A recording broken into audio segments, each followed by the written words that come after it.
Còn lời thanh phi vô đã nâng đại một và thần nước phải anh phá đoạt đi cho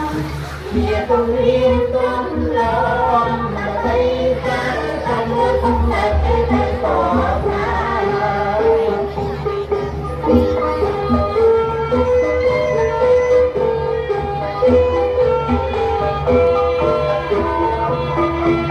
Thank you.